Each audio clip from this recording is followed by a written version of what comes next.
آل عمران آیات 52 تا 58۔ پھر جب عیسیٰ نے ان کا انکار دیکھا تو کہا کہ کون میرا مددگار بنتا ہے اللہ کی راہ میں۔ حواریوں نے کہا کہ ہم ہیں اللہ کے مددگار، ہم ایمان لائے ہیں اللہ پر اور آپ گواہ رہیے کہ ہم فرما بردار ہیں۔ اے ہمارے رب، ہم ایمان لائے اس پر جو تو نے اتارا اور ہم نے رسول کی پیروی کی، پس تو لکھ لے ہم کو گواہی دینے والوں میں۔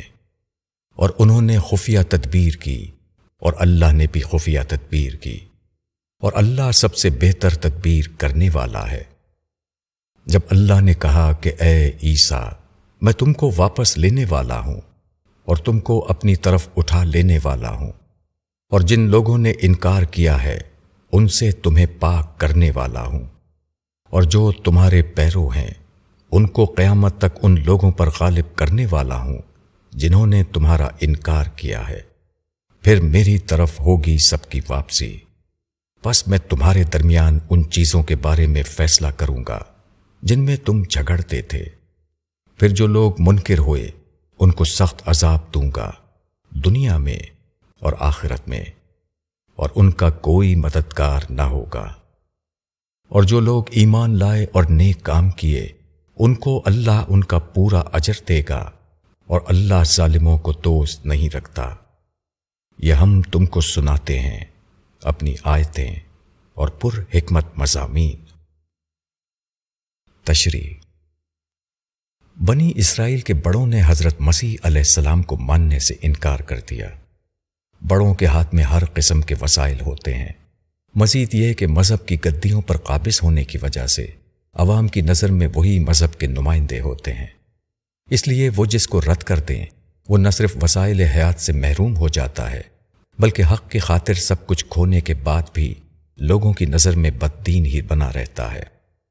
ایسے وقت میں داعی حق کا ساتھ دینا انتہائی مشکل کام ہے۔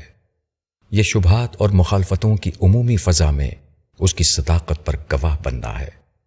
یہ حق کی جانب اس وقت کھڑا ہونا ہے جبکہ حق تنہا رہ گیا ہو۔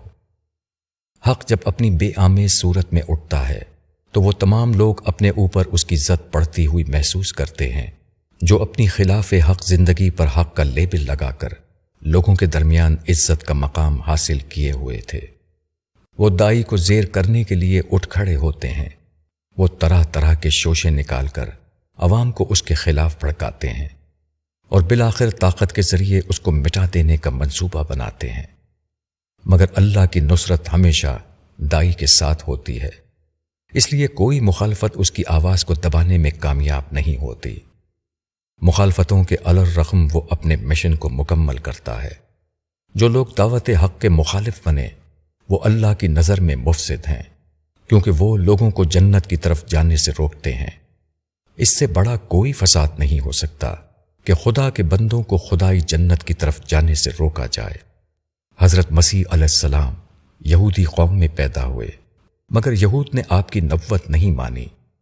انہوں نے آن جناب کو ختم کرنے کے لیے آپ کے خلاف جھوٹا مقدمہ بنایا اور آپ کو فلسطین کی رومی عدالت میں لے گئے۔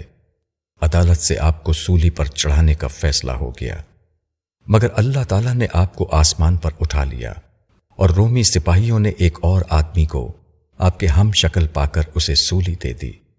یہود کے اس جرم پر خدا نے یہ فیصلہ کر دیا کہ حضرت مسیح علیہ السلام کو ماننے والی قوم قیامت تک یہودی قوم پر غالب رہے گی۔